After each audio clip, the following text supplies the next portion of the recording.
कोविड-19 या कोरोना, इस महामारी से पूरा विश्व हिला हुआ है। हर देश अपनी सक्षमता के हिसाब से इससे लड़ रहा है। अगर हम बात करें भारत की, जो कि एक विकासशील देश है, वो भी अपनी सक्षमता के हिसाब से इस बीमारी से लड़ रहा है।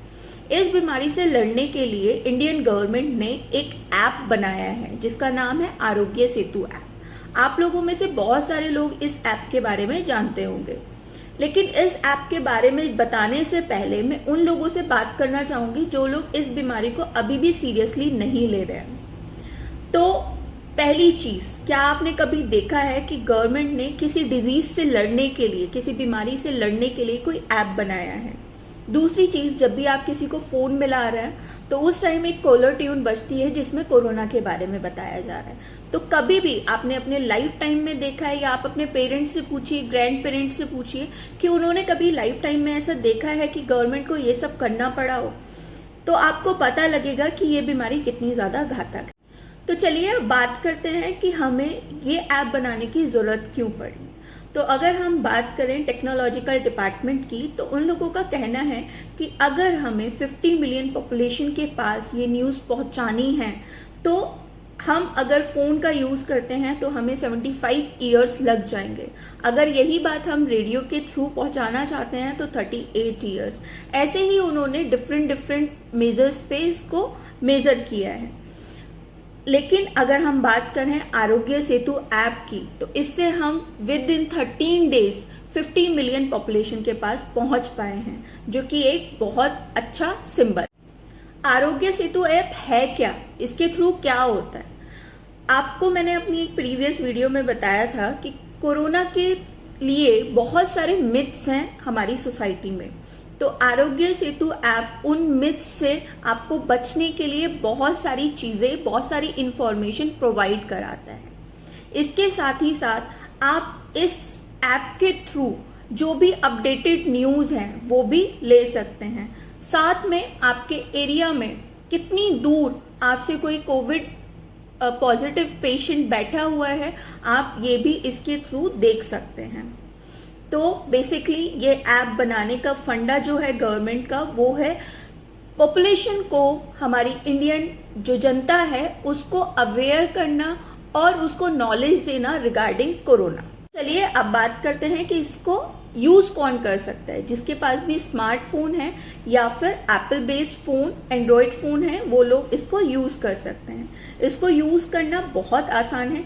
इजीली आप गूगल प्ले से इसको इंस्टॉल कर सकते हैं। इंस्टॉलेशन के साथ साथ आपको अपना नंबर रजिस्टर करना होगा। नंबर रजिस्ट्रेशन के साथ साथ आपको जीपीआरएस और ब्लूटूथ अपने फोन का ऑन करके रखना होगा। साथ ही इसके आपको कुछ आपकी पर्सनल डिटेल्स ये पूछेगा। खासियत है कि इसको 11 डिफरेंट लैंग्वेजेस में बनाया गया है, तो कोई भी इसको इजीली यूज कर सकता है। लेकिन जैसा कि हम सब जानते हैं, जब कोई भी चीज बनती है तो उसके अंदर अच्छाइयों के साथ कुछ खामियां भी होती हैं। ऐसे ही शायद इस ऐप को जब बनाया जा रहा था तो उन लोगों के पास इतना टाइम नहीं था कि वो बहुत छोटी छोटी चीजों को देख सकें। तो इसके अंदर भी कुछ खामियां हैं। जैसे कि मैंने आपको बताया, रजिस्टर करते हुए आपको अपनी कुछ पर्सनल डिटेल्स देनी होंगी, आपकी कुछ पर्सनल हिस्ट्री ये पूछता है। जैसे कि हम लोग जानते हैं लास्ट 40 डेज से लॉकडाउन पीरियड चल रहा है, तो इस टाइम में कोई भी एक जगह से दूसरी जगह जा ही नहीं पाया है, तो ट्रेवलिंग का तो सवाल ही नहीं उठता। इससे अच्छा होता कि अगर गवर्नमेंट ने इसके अंदर एक ऐसा फीचर डाला होता जिसकी वजह से हम नंबर से ही ट्रेस कर सकते एक ट्रेवल हिस्ट्री, तो वो ज्यादा बेटर होता। जैसे कि आप लोग आजकल न्यूज में देख रहे होंगे, बहुत लोग छुपे हुए हैं, तो अगर ऐसे में हम उनके नंबर से ही ट्रैक कर पाते कि वो किस जोन में थे किस वक्त, तो हम उससे इजीली पता कर सकते थे कि शायद ये लोग कोविड पेशेंट हो सकते हैं, कोविड-19 पॉजिटिव ये हमें मिल सकते हैं। अगर इसके अंदर हॉटस्पॉट एरिया मैप होता तो ये ज्यादा अच्छा होता। प्लस इसके अंदर कोई भी कंप्लेंट बॉक्स या फिर सजेशन बॉक्स नहीं है। साथ ही साथ इसके अंदर कोई भी आपको इमरजेंसी नंबर नहीं दिया गया है आपकी लोकेशन के अकॉर्डिंग। अगर ये होता तो भी इसको यूज करना ज्यादा फायदेमंद होता। जैसा कि मैंने आपको प्रीवियसली बताया कि ये सिर्फ वही लोग यूज कर सकते हैं जिनके पास स्मार्टफोन है। तो शायद कहीं गवर्नमेंट भूल गई कि हम एक ऐसे देश में हैं जहां पर शायद 40% लोगों के पास स्मार्टफोन नहीं है। तो गवर्नमेंट को एक ऐसा ऐप बनाना चाहिए था जो सभी लोग यूज कर सकें, और इसके लिए नेट कनेक्टिविटी बहुत ज़्यादा ज़रूरी है। हमारे इंडिया में बहुत सारे प्लेसेस अभी भी ऐसे हैं जहां पर नेट कनेक्टिविटी या नेटवर्क काफ़ी स्लो चलता है, तो ऐसे एरियाज में इस ऐप को यूज़ करना पॉसिबल नहीं है। प्लस वो 40% लोगों का भी इंडियन गवर्नमेंट को सोचना चाहिए था कि वो लोग इस ऐप को कैसे यूज़ कर पाएंगे जिनके पास स्मार्टफोन्स नहीं हैं। अभी कुछ दिन पहले आपने सुना होगा कि राहुल गांधी ने इसको लेके बहुत बड़ा बवाल मचाया था। तो उनका मेन था प्राइवेसी इशू।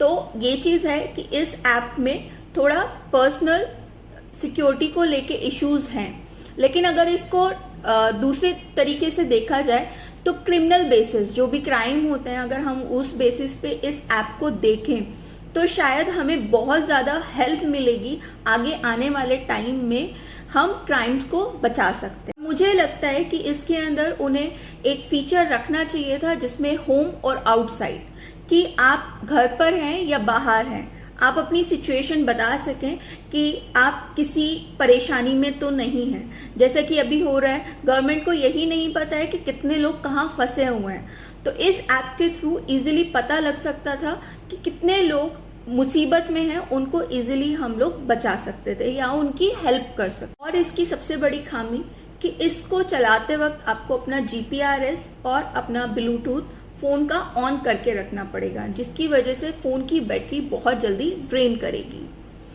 तो कुछ अच्छाइयों के साथ साथ कुछ खामियां भी हैं, लेकिन एक अच्छी पहल है गवर्नमेंट की तरफ से इस कोविड-19 के अगेंस्ट उससे लड़ने के लिए एक अच्छी पहल की गई।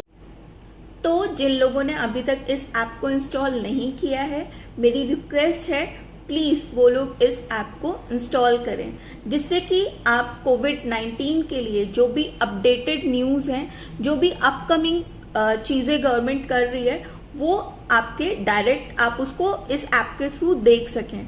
आपको किसी भी इंसान के ऊपर या फिर सुनी सुनाई बातों पे विश्वास करने की ज़रूरत नहीं है। इसके थ्रू आप लोग जो सच्चाई है उस तक पहुंच सकते हैं।